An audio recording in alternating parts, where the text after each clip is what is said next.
இந்த வீடியோவில் நம்ம என்ன பார்க்க போகிறோம் அப்படின்னா 12th அக்கௌண்டன்சியில் இருக்கக்கூடிய unit 1 accounts from incomplete records உடைய இம்பார்ட்டன்ஸ் அண்டு சாப்டர் வெயிட்டேஜ் தான் வந்துட்டு பார்க்க போகிறோம். ஸோ ப்ரீவியஸ் வீடியோவில் நான் உங்களுக்கு என்ன கொடுத்துருந்தேன்னா ஸ்டடி பிளான் கொடுத்துருந்தேன். இப்போ நான் ஒவ்வொரு சாப்டருக்கும் உங்களுக்கு முக்கியமான ஒரு கான்செப்ட்டு, இந்த சாப்டரில் எவ்வளோ மார்க்ஸ் வந்துட்டு கொஷின்ஸ் கேட்பாங்க, இதில் இம்பார்ட்டன்ட் மெத்தட் என்னங்கிறத தெளிவாக வந்துட்டு நம்ம என்ன பண்ண போகிறோம் இந்த வீடியோவில் பார்க்க போகிறோம். ஓகே, ஸோ தமிழ் வழி மாணவர்களாக இருந்தாலும் இங்கிலீஷ் மீடியம் ஸ்டூடெண்ட்டாக இருந்தாலும் இதுவே பார்த்துக்கோங்க, நான் உங்களுக்கு இரு வழியிலையும் சொல்லித்தரேன். சரிங்களா? So accounts from incomplete records. ஓகேங்களா? ரைட். ஸோ இந்த சாப்டரை பொறுத்தளவு நீங்கள் கண்டிப்பாக தெரிஞ்சுக்க வேண்டிய டேர்ம்ஸ் டு நோ அப்படிங்கிறது இந்த 4 விஷயம். இந்த 4 விஷயத்துடைய மீனிங்கை நீங்கள் கண்டிப்பாக தெரிஞ்சுக்கோங்க. 1 மார்க்ஸில் தியரியில் இருந்ததுலேருந்து கண்டிப்பாக கேட்கலாம். ஏன்னா அதுதான் வந்து அவங்களே கொடுத்துருக்காங்க, கீ டேர்ம்ஸ் டு நோ. இது கண்டிப்பாக நீங்கள் தெரிஞ்சிருக்கணும் அப்படிங்கிற ஒரு பாயிண்ட்டு. இன்கம்ப்ளீட் ரெக்கார்ட்னா என்ன, அதாவது முழுமைப்பெறா பதிவேடுகள் அப்படின்னா என்ன, ஸ்டேட்மெண்ட் ஆஃப் அஃபேர்ஸ்னால் என்ன, total debtor account, total creditor account, அதாவது கடனீந்தோர் கணக்கு, கடனாளிகள் கணக்கு அப்படிங்கிறது என்னங்கிறத மட்டும் நீங்கள் பார்த்து வச்சுக்கோங்க. புரியுதுங்களா? ரைட். ஸோ இந்த சாப்டரில் நீங்கள் முக்கியமாக நல்லா படிச்சுக்க வேண்டியது அப்படின்னு என்னன்னு கேட்டிங்கன்னா, இந்த டிஃப்ரென்ஸ் பிட்வீனை கண்டிப்பாக பார்த்துக்கோங்க. டிஃப்ரென்ஸ் பிட்வீன் எந்த ஒரு சாப்டராக இருந்தாலும் அதில் இருக்கிறத வந்துட்டு ஸ்கிப் பண்ண வேண்டாம். ஏன் ஸ்கிப் பண்ண வேண்டாம் அப்படின்னு சொல்கிறேன் அப்படின்னா, மேபி உங்களுக்கு டபுள் என்ட்ரி சிஸ்டம் மட்டும் தனியாக கேட்டால் கூட நீங்கள் இது எழுதலாம், இன்கம்ப்ளீட் ரெக்கார்ட்ஸ்னு கேட்டாலும் இது எழுதலாம், இல்லை டிஃப்ரென்ஸ் பிட்வீனே கேட்டாலும் நீங்கள் இதை மொத்தமாக என்ன பண்ணிடலாம்னா எழுதிக்கலாம். ஸோ டிஃப்ரென்ஸ் பிட்வீனை எப்போவுமே ஸ்கிப் பண்ணிடாதீங்க. அது எந்த சப்ஜெக்டாக இருந்தாலும் சரி, காமர்ஸோ எக்கனாமிக்ஸோ கம்ப்யூட்டர் அப்ளிகேஷனோ எந்த சப்ஜெக்டாக இருந்தாலும் சரி, டிஃப்ரென்ஸ் பிட்வீனை ஸ்கிப் பண்ணிடாதீங்க. Okay, fine.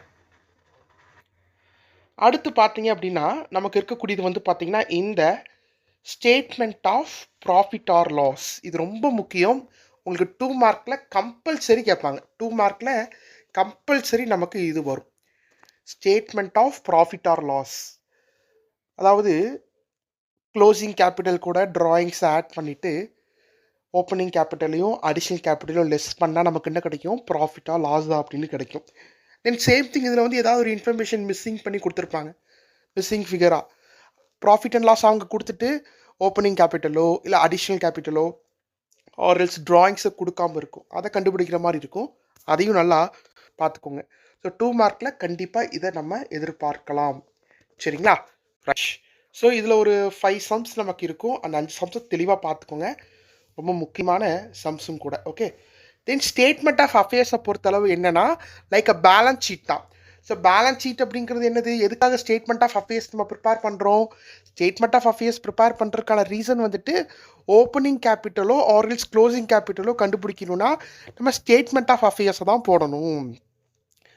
ஸோ எதுக்கு ஸ்டேட்மெண்ட் ஆஃப் அஃபேர்ஸ் ப்ரிப்பேர் பண்ணுறோன்னா கேபிட்டலில் ஃபைண்ட் அவுட் பண்ணுறதுக்காக ப்ரிப்பேர் பண்ணுறோம். ஓகேங்களா? ஸோ ஏதாவது கேபிட்டல் நமக்கு கொடுக்கலன்னா இதை வந்து நீங்கள் கண்டுபிடிச்சி போடணும். தென் பேலன்ஸ் ஷீட்டுக்கும் ஸ்டேட்மெண்ட் ஆஃப் அஃபேர்ஸ்க்கு உள்ள டிஃப்ரென்ஸ் பிட்வீன் ரொம்ப முக்கியம், பார்த்துக்கோங்க. Okay, right. அடுத்து வந்து நமக்கு பார்த்தீங்கன்னா நார்மலாக இருக்கக்கூடிய அந்த பெரிய சம்ஸ். பெரிய சம்ஸ் அப்படிங்கும்போது நமக்கு என்ன சொல்கிறது, ஃபைனல் அக்கௌண்ட்ஸ். அதாவது இன்கம்ப்ளீட் ரெக்கார்டில் இருந்து எப்படி வந்துட்டு ஒரு கம்ப்ளீட் ரெக்கார்டாக மாற்றுறது, அதாவது ஃபைனல் அக்கௌண்ட்ஸை ப்ரிப்பேர் பண்ணுறதுன்னு பார்க்குறோம். சிம்பிளாக புரிஞ்சுக்கோங்க. இந்த 5 மார்க்ஸை பொறுத்தளவு நீங்கள் தெளிவாக தெரிஞ்சிக்க வேண்டிய விஷயம் அப்படின்னு கேட்டிங்கன்னா, இங்கே வந்துட்டு இந்த total debtor account, total creditor அக்கௌண்ட்னு ஒரு 2 விதமான அக்கௌண்ட் இங்கே இன்ட்ரடியூஸ் பண்ணுவாங்க. ஸோ டோட்டல் டெட்டார் அக்கௌண்ட் எதுக்காக நம்ம ப்ரிப்பேர் பண்ணுறோம் அப்படின்னா, நம்ம வந்துட்டு கிரெடிட் சேல்ஸை கண்டுபிடிக்கிறதுக்காக. டோட்டல் டெட்டார் அக்கௌண்ட் வந்துட்டு கிரெடிட் சேல்ஸ் கண்டுபிடிக்கிறதுக்காக ப்ரிப்பேர் பண்ணுறோம். அதுவே டோட்டல் கிரெடிட்டார் அக்கௌண்ட் வந்து பார்த்திங்கன்னா கிரெடிட் பர்ச்சேஸ் கண்டுபிடிக்கிறதுக்காக நம்ம ப்ரிப்பேர் பண்ணுறோம். சரிங்களா? நல்லா புரிஞ்சுக்கோங்க.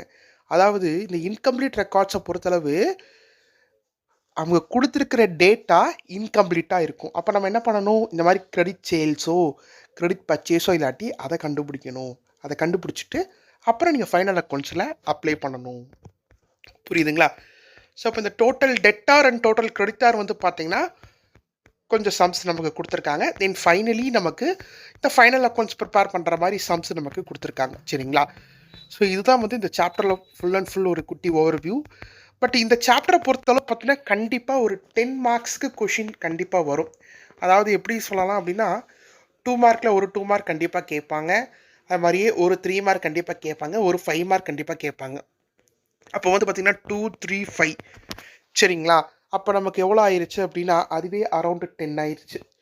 இது இல்லாமல் 1 மார்க் கண்டிப்பாக வரும். நான் மினிமம் 10 மார்க்ஸ் கேட்பாங்கன்னு சொல்லியிருக்கேன். பட் 1 மார்க் ஒரு மார்க் கண்டிப்பாக கேட்பாங்க. அப்போ இந்த சாப்டர் நீங்கள் தெளிவாக பார்த்தீங்க அப்படின்னா 10 மார்க் அப்படிங்கிறது உங்களுக்கு கண்டிப்பாக கன்ஃபார்ம் ஆயிரும். அந்த statement of profit or loss நல்லா பார்த்துக்கோங்க. டிஃப்ரென்ஸ் பிட்வீன் பார்த்துக்கோங்க. Total debtor total creditor account எப்படி ப்ரிப்பேர் பண்ணணுங்கிறத பார்த்துக்கோங்க சரிங்களா? ஸோ இதுதான் வந்துட்டு இந்த சாப்டருடைய கிளியர் கட்டான ஒரு அப்டேட்டுன்னு நான் நினைக்கிறேன் சரிங்களா? ஸோ இதில் நீங்கள் வந்துட்டு இந்த பெரிய சம்ஸ்லாம் எனக்கு ரொம்ப குழப்புது சார், அதுக்கு ஏதாவது ஷார்ட் வே இருக்கா அப்படின்னா நீங்கள் 5 மார்க்ஸ் போடும் பொழுது நீங்கள் செக் பண்ண வேண்டியது 3 விஷயந்தான். த ஃபர்ஸ்ட் விஷயம் வந்து என்னென்னா கிரெடிட் சேல்ஸ் இருக்கான்னு பார்க்கணும் சரிங்களா? செகண்ட் விஷயம் வந்துட்டு கிரெடிட் பர்ச்சேஸ் இருக்கான்னு பார்க்கணும். தென் தேர்ட் ஒன் வந்து பார்த்தீங்கன்னா கேபிட்டல் இருக்கான்னு பார்க்கணும், ஓப்பனிங் கேபிட்டல் இருக்கான்னு பார்க்கணும். இந்த 3 விஷயம் இருக்கான்னு ஃபஸ்ட்டு பார்க்கணும்.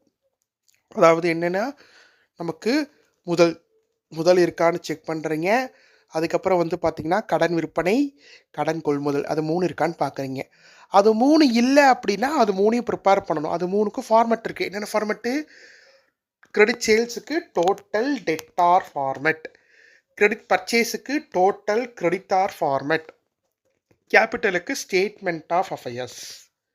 அப்போ இது 3ஐயும் ப்ரிப்பேர் பண்ணிட்டு என்ன பண்ண போகிறீங்க? ஃபைனல் அக்கௌண்ட்ஸ் ப்ரிப்பேர் பண்ண போகிறீங்க. ஃபைனல் அக்கௌண்ட்ஸ் அப்படிங்கிறது என்னது?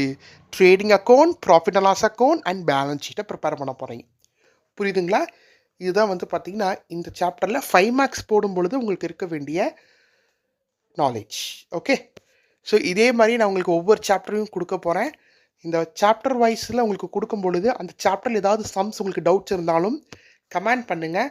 அந்த சம்ஸை நான் உங்களுக்கு கிளியராக வந்துட்டு என்ன பண்ணுறேன் அப்படின்னா வீடியோவில் அப்டேஷன்ஸ் கொடுக்குறேன். Okay, thank you. சப்ஸ்கிரைப் பண்ணாதவங்க சப்ஸ்கிரைப் பண்ணி வச்சுக்கோங்க. அப்போ தான் அடுத்தடுத்த வீடியோஸோடைய நோட்டிஃபிகேஷன்ஸ் உங்களை வந்து ரீச் ஆகும். Okay, thank you.